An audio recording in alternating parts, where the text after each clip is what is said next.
Anu Raja segala bangsa yang maha kuasa, muliana, mau besar dan ajaiblah karyamu, besar dan ajaiblah karyamu. Adil dan benarlah jalanmu. Dia Raja segala bangsa yang maha kuasa, muliana, mamu layaklah segala bangsa, layaklah segala bangsa sujud kepadamu,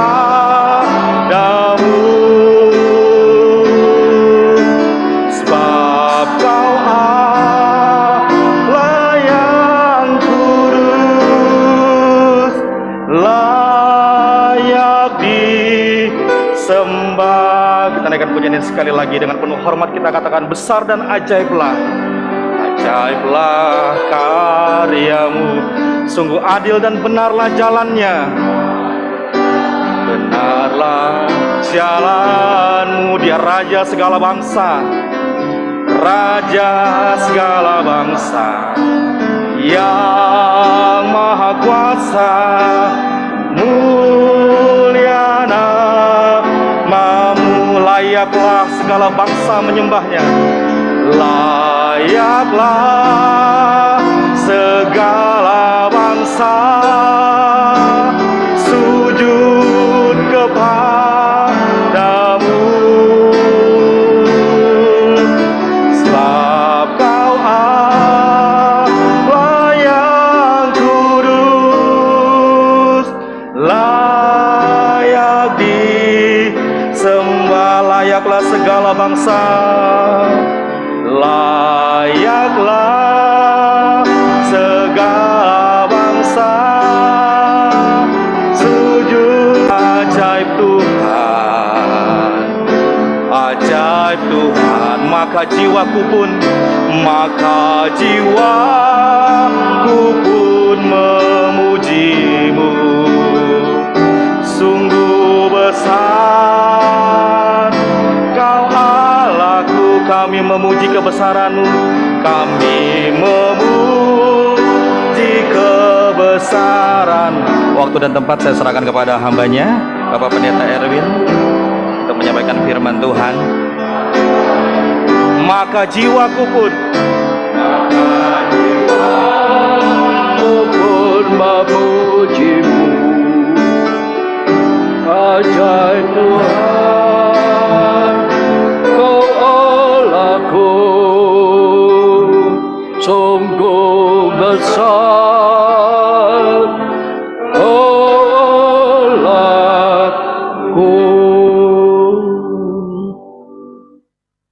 Kami bangga memiliki Allah yang begitu besar, ajaib karyanya, yang tidak bisa kami lukiskan dengan kata-kata, namun karya-Mu begitu nyata dalam kehidupan kami.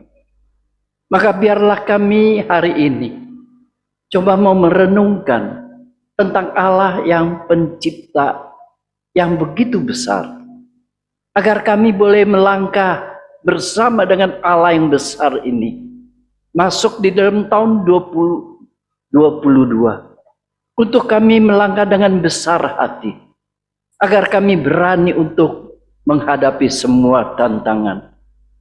Kami tahu tahun 2022 bukan berarti semua akan menjadi pasti lebih baik.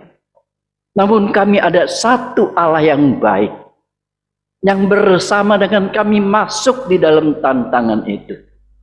Terima kasih Tuhan untuk firman-Mu yang boleh meneguhkan kami, agar kami memiliki pengenalan yang benar terhadap Allah, menambahkan iman kami ketika kami berjalan di tengah-tengah perjalanan hidup ini. Terima kasih Tuhan.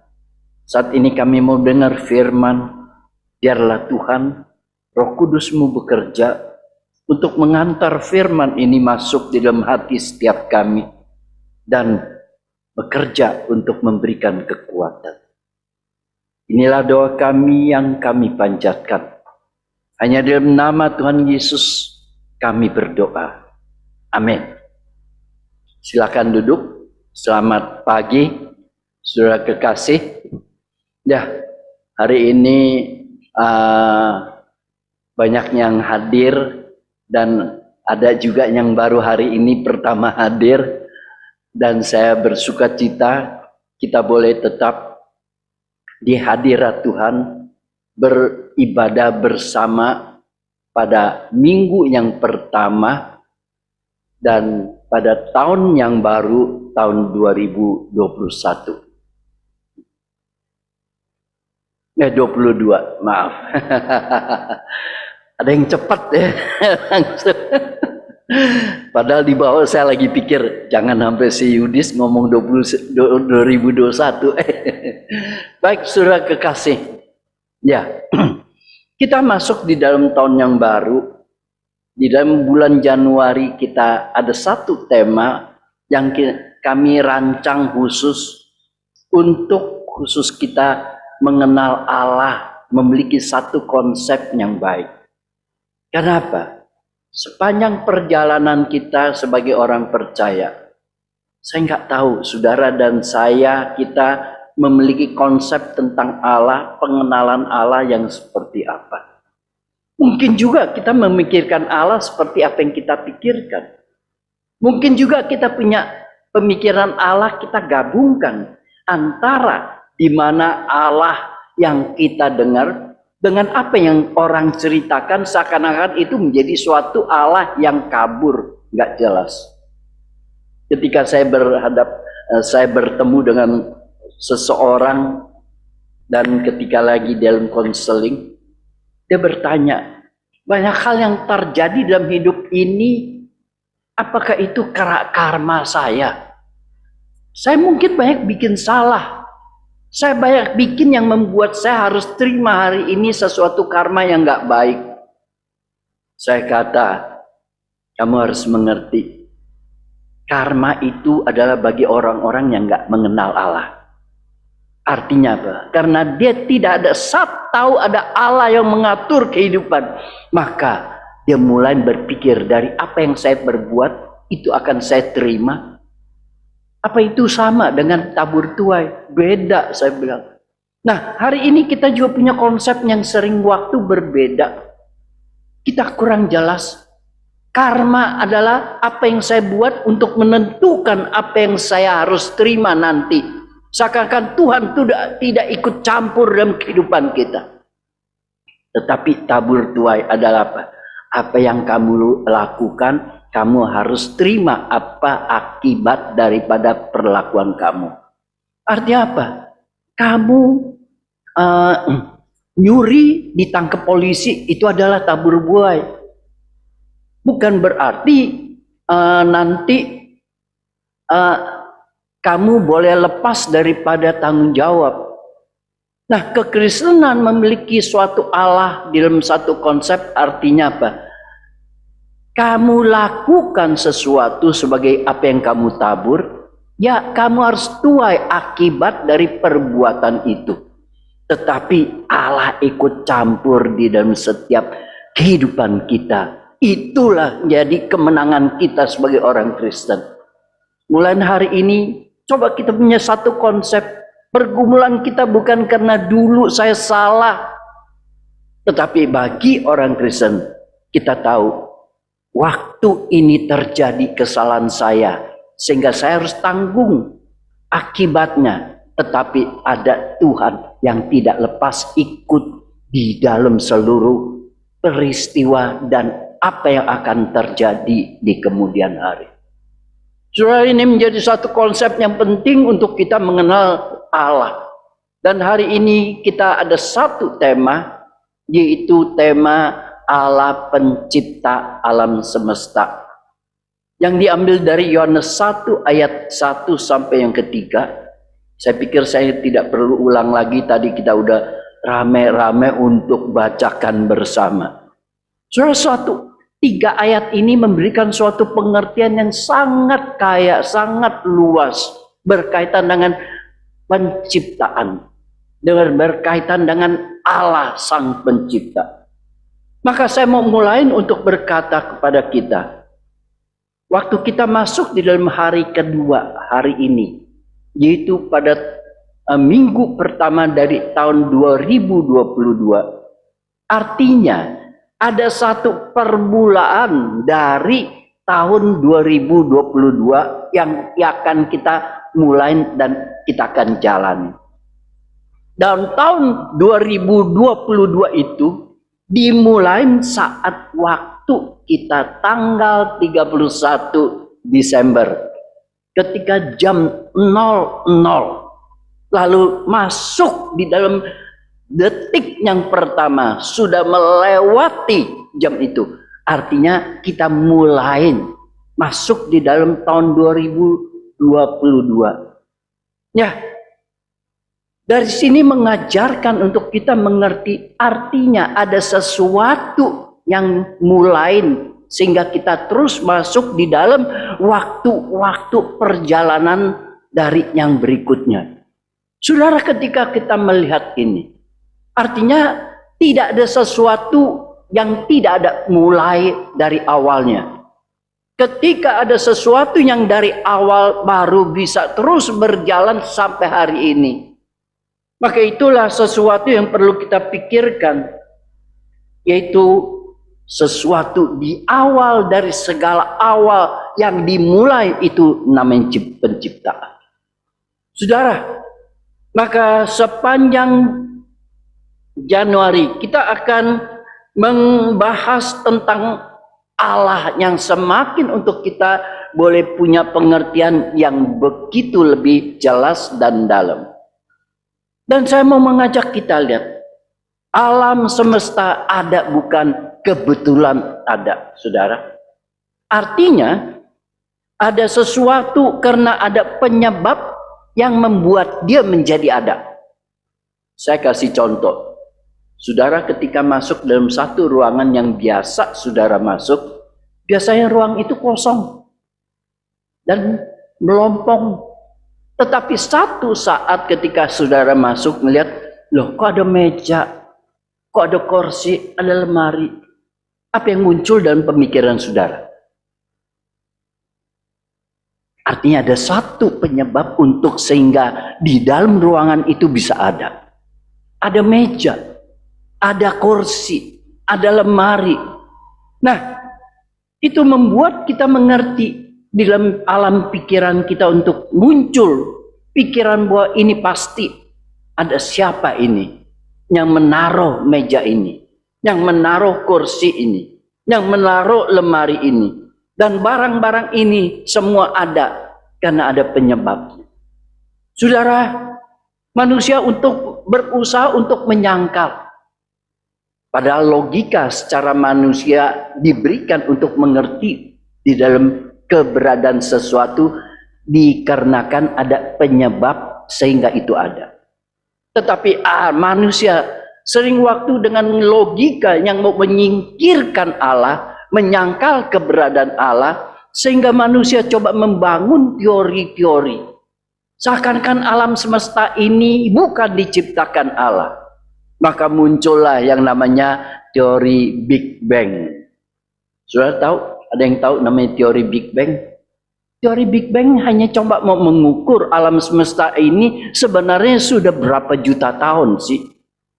Lalu mereka bilang alam semesta ini dimulai dari sesuatu titik panas yang akhirnya terjadi suatu ledakan besar. Di dalam ledakan besar itu maka terjadilah alam semesta. Ketika panasnya menjadi dingin, maka kita lihat seperti apa yang ada. Itu adalah orang-orang secara ilmiah untuk membangun satu teori, menyingkirkan bahwa Allah pencipta ada dan menciptakan segala apa yang ada dalam alam semesta. Lalu kita lihat ada teori lagi namanya eh, evolusi. Evolusi mengatakan semua diawali dengan satu makhluk yang paling sederhana, yaitu disebut namanya makhluk sel tunggal. Sel ini yang terus berkembang semakin hari semakin kompleks, membuat akhirnya terjadilah segala sesuatu yang ada dengan segala bentuk yang berbeda-beda. Tetapi apakah ini memberikan jawaban? Lalu lebih parah lagi teori evolusi dari Darwin. Ya, sudah tahu Darwin mengatakan apa? Manusia itu berasal dari sejenis namanya manusia kera. Mengalami evolusi akhirnya membuat manusia menjadi hari ini seperti manusia yang kita lihat sekarang. Saudara, ketika manusia berusaha menyingkirkan Allah, menyangkal keberadaan Allah, dan tidak mengakui penciptaan dari Allah, maka justru saat itu manusia menghina diri manusia, membuat manusia begitu rendah, sama seperti binatang, sama seperti alam yang meledak, tidak ada tujuan dan tidak ada apa-apa, tahu-taunya ada.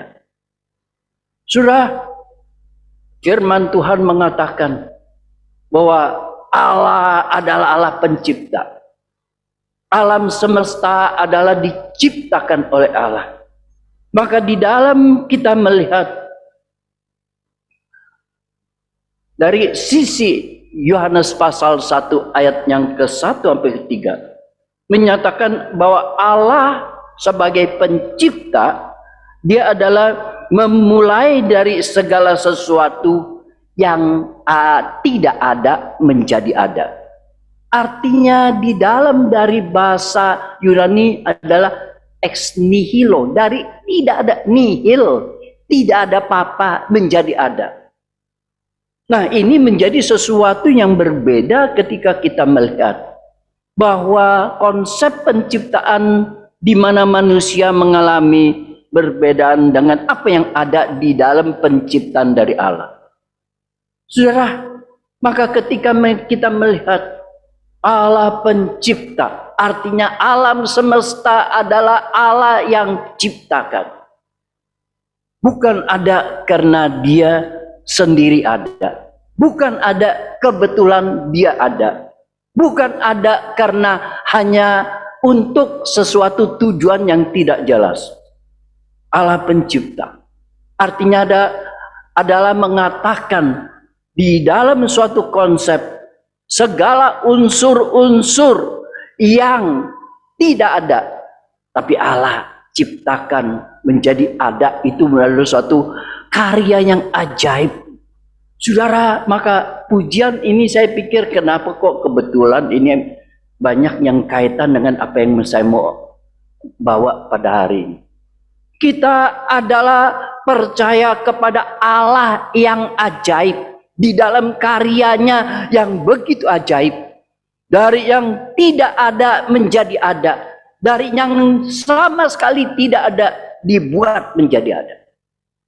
Sedangkan penciptaan manusia, kita sering bilang, wah ini ciptaan anu, ini ciptaan anu.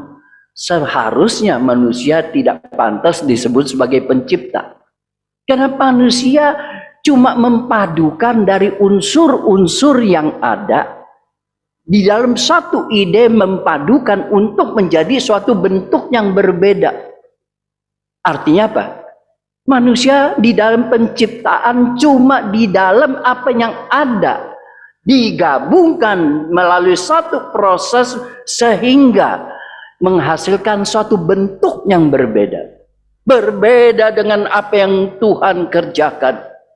Dari tidak ada unsur apa-apa, maka dia ciptakan menjadi ada unsur, dan unsur itu diwujudkan dalam sesuatu yang saudara bisa lihat. So ini menjadi satu keajaiban. Allah pencipta adalah Allah yang ajaib.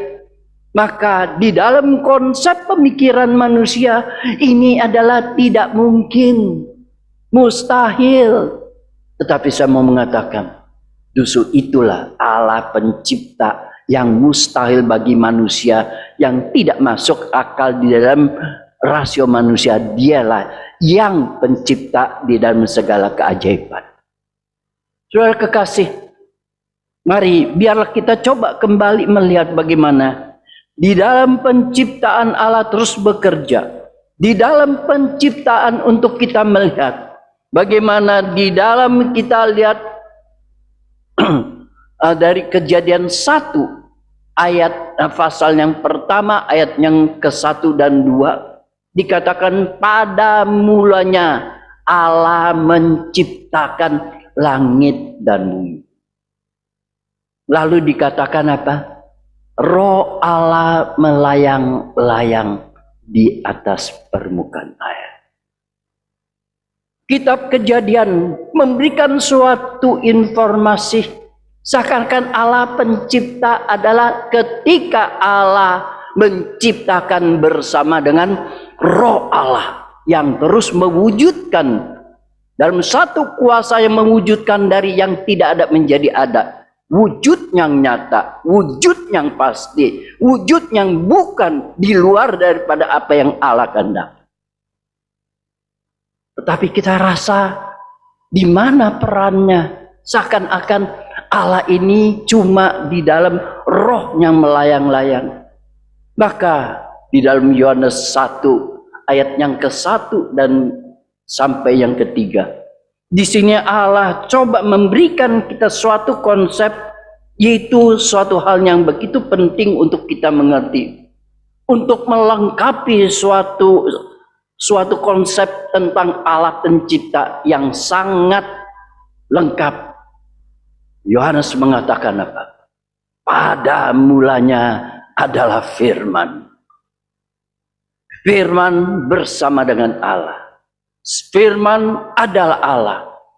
Saudara, maka di sini berikan kita lihat bahwa ada sosok Allah pencipta di mana ada Roh Kudus turut di dalam penciptaan dan firman ada di dalam penciptaan itu.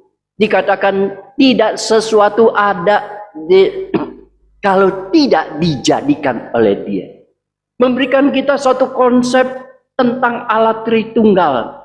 Ketika dalam penciptakan, ketiganya ikut bekerja untuk memberikan suatu wujud yang nyata dalam apa yang kita lihat, apa yang kita nikmati, apa yang kita bisa tahu. Kita bersyukur Yohanes memberikan sesuatu keterangan yang begitu penting, bahwa firman itu adalah Yesus Kristus.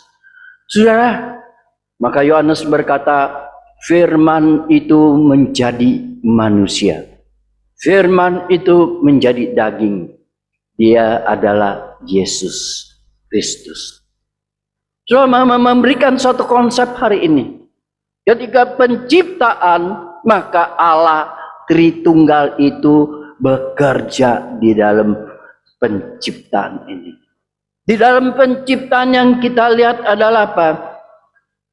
Firman ini memberikan kita suatu pengertian bahwa Dia adalah ikut bersama dengan Allah, tapi Dia sendiri memiliki sifat ilahi Allah yang sepenuhnya. Pada mulanya adalah firman. Artinya firman ini bukan diciptakan. Firman ini ada pada mulanya bersama dengan Allah. Di mana Allah ada, di mana itu firman itu juga ada. Firman itu tidak dibatasi oleh waktu. Tetapi firman ini datang menjadi manusia yang hidup di tengah-tengah saudara dan saya. Saudara kekasih, ini menjadi penting ketika dikatakan di dalam bahasa Yunani logos. Logos hanya memberikan sesuatu pengertian bahwa itu adalah suatu ide, sesuatu pemikiran. Sekalipun sebelum firman itu bertindak keluar, tetapi di dalam pikiran atau di dalam diri Allah sudah punya ide apa yang harus Dia kerjakan dan apa yang harus Dia ciptakan. Dan Dia ciptakan seperti apa? Maka itu firman itu begitu ajaib. Saudara kekasih, kita adalah diciptakan, khususnya sebagai manusia diciptakan di dalam sesuatu yang secara istimewa. Manusia diciptakan dengan satu tujuan berbeda. Nanti kita akan berikutnya akan dalam tema-tema berikut untuk membahas tentang itu. Hari ini saya membatasi berkaitan dengan penciptaan. Dan Allah yang seperti ini, Bapa, Putra, dan Roh Kudus yang bekerja sama dalam penciptaan ini. Sehingga saudara boleh menikmati alam semesta ini. Dikatakan firman itu adalah hidup manusia. Artinya apa? Di dalam pengertian, firman itu adalah sumber daripada hidup. Di dalam ide penciptaan, artinya yang diciptakan alam semesta itu bukan materi yang mati. Segala apa yang ada di dalam alam semesta itu diberikan ada hidup, kemampuan hidup untuk mengekspresi dirinya dan untuk menyatakan kemuliaannya. Saudara kekasih, maka firman ini begitu penting. Yohanes mengatakan dia ikut di dalam penciptaan dan dia sumber hidup. Waktu penciptaan bukan menciptakan hanya bentuk materi, tetapi penciptaan diberikan hidup karena firman adalah sumber hidup. Saudara, bisakah kita bayangkan di dalam suatu kehidupan, saudara bisa lihat di mana burung tidak diciptakan hanya sebagai bentuk burung. Maka kalau kita lihat berapa banyak manusia bisa bikin burung-burungan, bahkan suaranya bisa disamain ya. Satu hari saya begitu lihat ada teman gantungin kandang, ada burung, lalu bunyi suara burung. Saya tadinya nggak terlalu perhatiin, saya pikir, burung kenari lu bagus juga. Dia ketawa setengah mati. Dalam hati, kok dia ketawa? Orang memuji dia bilang ketawa. Dia bilang, lu tahu nggak? Ini burung palsu. Cuma kandangnya kandang bener. Suaranya suara memang sudah disetting untuk suaranya yang terbaik, yang paling bagus. Jadi kalau burung palsu ini ikut kontes pasti menang. Tetapi sayang dia palsu. Manusianya mampu menciptakan sesuatu yang palsu, menyamai tetapi bukan hidup. Firman menjadi sumber hidup. Maka saudara melihat burung yang saudara lihat itu ada kehidupan. Kita lihat lagi, banyak hari ini kita lihat tanaman. Saudara lihat, kalau dulu kita pikir dari jauh ini pasti seperti hidup ya. Begitu dipegang kita lihat, saudara lihat dari tahun lalu sampai sekarang dia nggak mati-mati ya. Ya, artinya apa? Manusia mampu menciptakan sesuatu di dalam bentuk tapi tidak mampu memberikan kehidupan. Firman adalah sumber hidup. Sehingga kita katakan, firman adalah Kristus yang datang ke manusia memberikan hidup untuk supaya kita boleh menjadi hidup yang kekal. Itu begitu penting konteks firman masuk dan penciptakan, maka konteks bagi orang-orang percaya. Hari ini kalau kita lihat firman adalah sumber hidup, maka biarlah kita melihat lagi sesuatu yang ajaib yang Tuhan kerjakan. Bagi manusia itu adalah tidak mungkin, tetapi karya Allah di tengah kehidupan manusia membuat segalanya apa yang menjadi mungkin. Firman adalah terang. Saudara, ketika berbicara tentang terang, terang adalah sesuatu menjadi kebutuhan hidup sebuah makhluk hidup. Saudara, kalau tidak ada terang, makhluk hidup tidak mampu untuk bertahan hidup. Ketika saya berbicara dengan seorang psikiater yang kami dekat, kenal baik, karena dia teman baik sama mantu saya. Lalu dia cerita, Om tahu enggak, Kalau matahari, orang-orang yang sakit jiwa, kalau dia tidak jemur matahari 3 hari, wah kumatnya susah diatasi.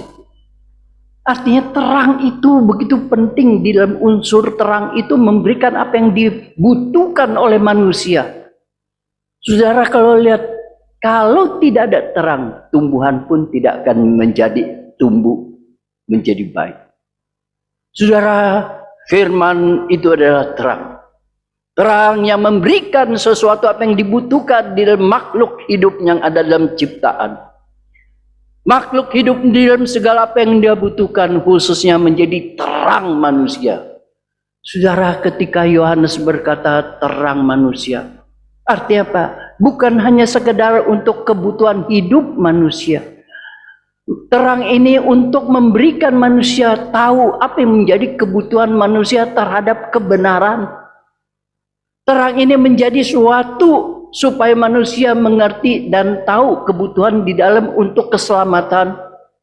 Saudara, dia bakal kita tahu untuk bagaimana manusia membutuhkan seorang Allah atau Kristus yang untuk dalam hidup berkarya dalam hidup manusia yang jatuh dalam dosa. Saudara, begitu banyak ajaib yang Tuhan kerjakan. Ini yang membawa kita semakin mengerti bahwa bukan penciptaan dengan secara konsep pikiran manusia yang begitu sederhana, tetapi adalah sesuatu penciptaan yang melalui suatu pemikiran yang sempurna. Di atas apa yang dia ciptakan, segala apa yang dibutuhkan, itu yang disediakan. Dan diberikan hidup, dia boleh terus berjalan dan melangsungkan hidup dari segala apa yang diciptakan. Saudara kekasih, mari kita belajar dari satu hal yang begitu penting, yaitu apa? Yaitu untuk kita mengerti bahwa saudara dan saya, kita adalah manusia yang diciptakan. Di mana ketika kita diciptakan, artinya Tuhan melalui karya yang ajaib yang membuat dalam pikiran manusia yang tidak mampu untuk mengerti, yang kita katakan mustahil, tidak mungkin, masa dari yang gak ada bisa jadi ada. Tapi itulah Allah kita, Dia yang menyertai kita masuk di dalam tahun 2022 dengan karya yang ajaib. Dia berjalan dengan kita. Percaya, apa yang kita rasakan tidak mungkin, apa yang kita rasakan mustahil, dalam karya Allah, Allah tetap terus menjaga dan menjalankan apa yang baik menurut kita. Mari saudara, ketika kita masuk di dalam tahun 2002, kita lihat bahwa Allah pencipta ini yang dari sumber hidup, Dia yang memberi kehidupan, dan saudara diberikan kehidupan kelimpahan dan rohani, sehingga saudara tidak perlu takut menghadapi segala tantangan yang di depan, sekalipun tidak menentu, sekalipun tidak mampu kita pikirkan, tidak mampu kita untuk menerka-nerka bagaimana harus saya hadapi, bagaimana harus saya jalani. Tetapi ingat, Dia adalah sumber hidup yang tahu bagaimana menghidupi saudara dan saya. Dan Dia adalah terang. Dia tahu apa yang menjadi kebutuhan kita. Saudara, tahun 2022, setiap orang pada masuk di dalam tahun yang baru, kita punya harapan baru. Artinya, udahlah yang lalu, apapun yang sudah, tapi menaruh satu harapan baru. Saudara, harapan saudara kalau cuma dibangun atas apa yang kita harap, tanpa dibangun di atas dasar Allah pencipta, maka sia-sialah. Kita akan 1 tahun kita lewati dengan segala kekecewaan, Lalu 1 tahun lagi kita rasakan kenapa jadi begini. 1 tahun lagi kita rasakan, aduh sukacita, harapan saya tercapai.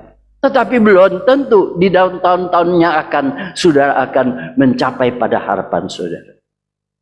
Tetapi engkau berjalan, bersandarkan harapanmu kepada Allah.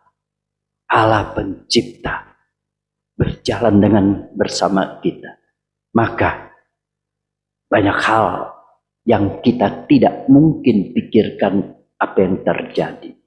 Itu akan terjadi secara ajaib. Itulah menjadi harapan yang nyata. Karena harapanmu bukan dibangun dari keyakinan saya yakin. Tetapi harapan kita dibangun di atas dasar Allah yang ajaib. Mari, tantangan mungkin bisa lebih berat. Tantangan mungkin bisa lebih ringan. Tetapi ketika berjalan dengan Allah yang ajaib, maka biarlah kita katakan, Tuhan, terima kasih. Jika Engkau telah mengantar saya melewati 1 tahun yang lalu, suka dan duka, telah Engkau bawa saya lewati semua. Dan sekarang saya akan masuk dalam tahun 2022. Apapun yang terjadi saya tidak tahu. Mungkin banyak hal yang menjadi sesuatu yang tidak mungkin untuk saya boleh ngatasi. Tetapi saya berjalan dengan Allah yang ajaib. Yang mampu membuat segala sesuatu yang tidak mungkin menjadi mungkin. Biarkanlah Allah terus memimpin.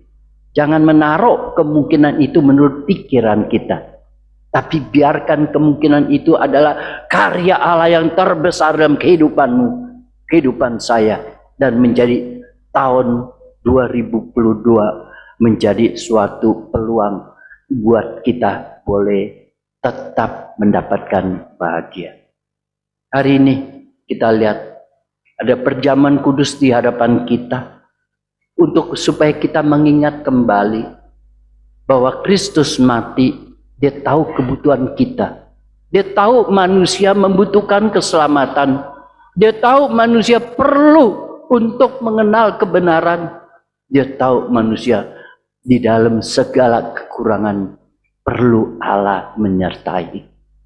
Maka itu, biarlah pada tahun 2022, perjamuan yang kudus yang pertama untuk boleh mengantar kita masuk di dalam perjalanan hidup yang berjalan bersama dengan Tuhan.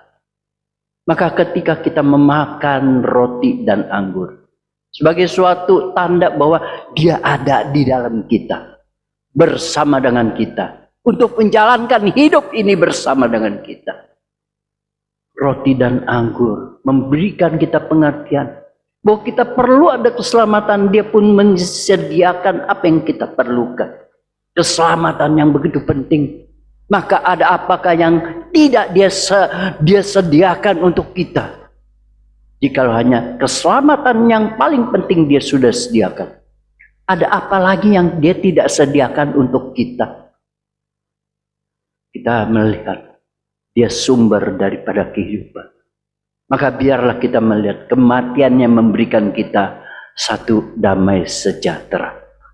Biarlah kita boleh masuk di dalam langkah hari-hari yang kita jalani bersama dengan Tuhan, dengan damai sejahtera yang diberikan.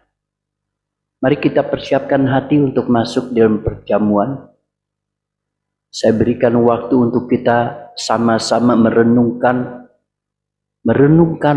sepanjang 1 tahun. Ada hal-hal apa yang banyak hal saya lakukan, mungkin sesuatu yang menyalahi apa yang Allah inginkan. Mungkin banyak hal yang membuat kita tanpa sadar kita melawan Allah dalam cara berpikir atau tindakan kita. Kita katakan, Tuhan, ampuni. Biarlah saya boleh kembali di dalam tahun baru minggu pertama untuk menikmati dalam satu konsep yang baru untuk saya berjalan dengan Tuhan. tinggalkan kebencianmu, tinggalkan kepahitan hatimu, tinggalkan segala kekuranganmu, dan katakan, ini adalah aku Tuhan yang lemah ini. Aku perlu dikuatkan. Aku mau tinggalkan semua. Aku mau mulai jalan masuk di dalam jalan yang bersama dengan Tuhan di dalam tahun yang baru. Mari saya mengundang musik boleh melantunkan.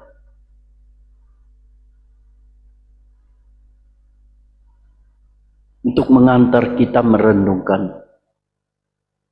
sepanjang kehidupan kita. 1 tahun. Apakah ada hal-hal yang kita tidak layak? Kasih Allahku, sungguh tak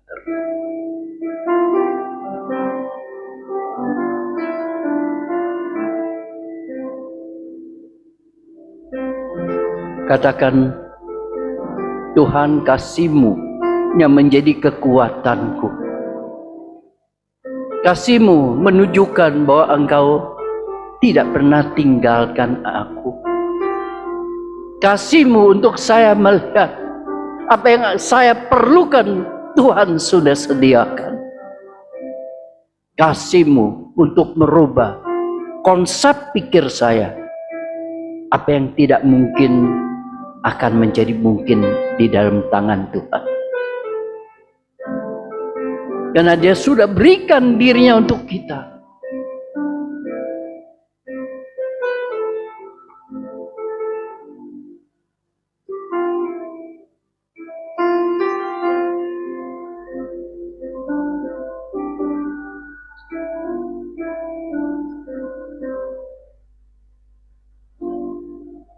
Kasih Allahku sungguh telah terbukti ketika Dia serahkan anaknya. Kasih Allah mau berkorban bagi kau dan aku. Tak ada kasih seperti kasih-Mu. Bersyukur, bersyukur, bersyukurlah, bersyukur karena kasih setiamu. Saya mengundang yang melayani perjamuan boleh maju ke depan.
Ku sembah dan ku sembah, pada hidupku ku sembah Kau Tuhan.